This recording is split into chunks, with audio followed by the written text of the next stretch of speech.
السلام علیکم ورحمۃ اللہ وبرکاتہ۔ نحمدہ ونصلی علی رسولہ الکریم، اما بعد فاعوذ باللہ من الشیطان الرجیم، بسم اللہ الرحمن الرحیم، واما بنعمت ربک فحدث، صدق اللہ العظیم۔ سامعین ذوی الاحترام، آج ہمارا مختصر سا موضوع شکر کی فضیلت ہے۔ تو یاد رکھیں، شکر کرنا یہ اللہ تعالیٰ کا حکم ہے اور رسول پاک علیہ السلام کا حکم ہے، اور شکر کرنے پر اللہ اپنے بندے سے خوش ہوتا ہے، اور پھر اس کے نتیجے میں اللہ اس بندے کو، شاکر کو، جو شکر کرنے والا ہے، اسے جنت عطا فرماتا ہے، اور نافرمانوں کو، یعنی جو ناشکری کرتے ہیں، اللہ تعالیٰ اسے دوزخ دیتا ہے۔ قرآن پاک کی آیت مبارکہ ہے، لَإِن شَكَرْتُمْ لَأَزِيدَنَّكُمْ وَلَإِن كَفَرْتُمْ إِنَّ عَذَابِي لَشَدِيدٌ، کہ اگر تم میرا شکر کرو گے تو میں نعمتوں میں اور اضافہ فرماؤں گا، اور اگر تم نے میری ناشکری کی تو بے شک میرا عذاب جو ہے وہ بڑا شدید ہے۔ تو اس طرح سے ہمیں جو ہے بندے انسان کو ہمارے دیکھنا چاہیے، اور ہر لمحہ اللہ تعالیٰ کا شکر کرنا چاہیے۔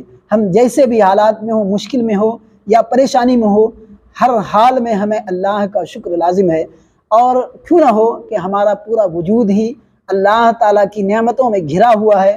ہمارے اوپر بے شمار اللہ تعالیٰ کی نعمتیں ہیں، اگر ہم اسے شمار کرنا چاہیں تو شمار نہیں کر سکتے۔ قرآن کریم میں فرمایا گیا کہ اگر تم اللہ کی نعمتوں کو شمار کرنا چاہو تو اسے شمار نہیں کر سکتے، اتنی نعمتیں ہیں۔ بلکہ یوں کہہ لیں کہ کائنات میں جتنی بھی چیزیں ہیں، سب کا وجود ہماری ہی آشائشوں اور آرام کے واسطے ہیں، یعنی کہ ہر چیز جو ہے وہ ہمارے لیے نعمت ہے۔ تو اب ہماری طرف سے اللہ تعالیٰ نے جو اتنی سہولتیں دے رکھی ہے دنیا میں ہمیں، تو اس کے نتیجے میں ہمیں اللہ تعالیٰ کا شکر کرنا چاہیے، اور اس شکر کرنے کی بنیاد پر اللہ کا کوئی فائدہ ہوگا ایسا بھی نہیں ہے۔ شکر کرنے پر ہمارا ہی فائدہ ہے۔ فائدہ کیا ہے؟ اللہ وعدہ فرما رہا ہے قرآن حکیم میں، اس سچی کتاب میں، کہ اگر تم شکر کرتے رہو گے تو ہم تمہاری نعمتوں میں اور اضافہ فرما دیں گے۔ آپ دیکھیں کہ شکر انسان کو، ہم سانس لیتے ہیں تو ہمارے اندر یہ جو سانس جا رہی ہے یہ بھی اللہ کی ایک نعمت ہے، ورنہ ان لوگوں سے پوچھیں جو لوگ وینٹیلیٹر پہ ہیں، جنہیں سانس اندر نہیں جاتی، اور پھر خراب سانس جو ہمارے اندر سے، جسم سے باہر آ رہی ہے، یہ بھی اللہ کی ایک نعمت ہے۔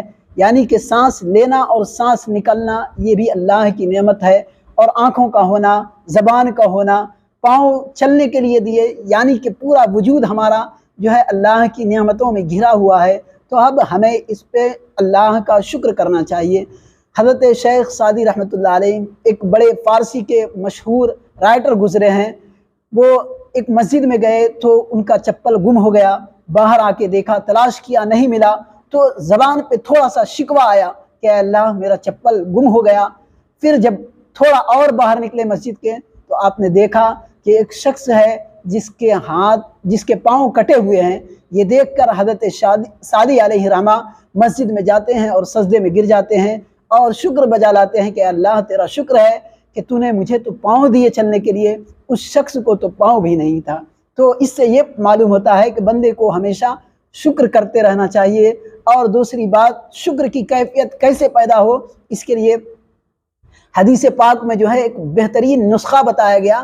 اللہ کے رسول علیہ السلام نے فرمایا کہ اے لوگو، تم اپنے سے نیچے والے کو دیکھو، اگر تم نے اپنے اوپر والوں کو دیکھا تو اس سے جو ہے تمہارے اندر احساس کمتری پیدا ہوگا اور ہمیشہ شکایت زبان پہ رہے گی، لیکن اگر تم نے اپنے سے نیچے والے کو دیکھا تو اس طرح تمہارے اندر شکر کی کیفیت پیدا ہوگی، اور تم اللہ کے نیک بندے میں شامل ہو جاؤ گے، شکر گزار ہو جاؤ گے۔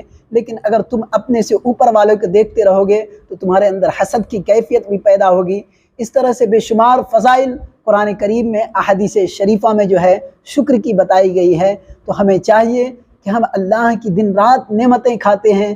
قرآن کریم میں فرمایا گیا کہ اللہ نے تمہیں پاک اور صاف ستھرا رزق دیا ہے، لہذا تم اسے کھاؤ اور اللہ کا شکر ادا کرو۔ اس طرح سے یہاں بھی شکر کی تلقین فرمائی اس آیت میں۔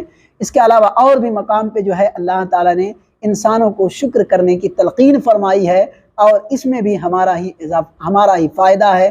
دنیاوی و اخروی فائدہ ہے۔ تو ہمیں چاہیے کہ ہمیشہ ہم اپنے زبان پہ اللہ تعالیٰ کا شکر لاتے رہیں اور شکایت نہ لائیں، کیونکہ یہ مومنین کا شیوا نہیں ہوتا کہ وہ اللہ کی ناشکری کریں۔ وما علینا الا البلاغ المبین۔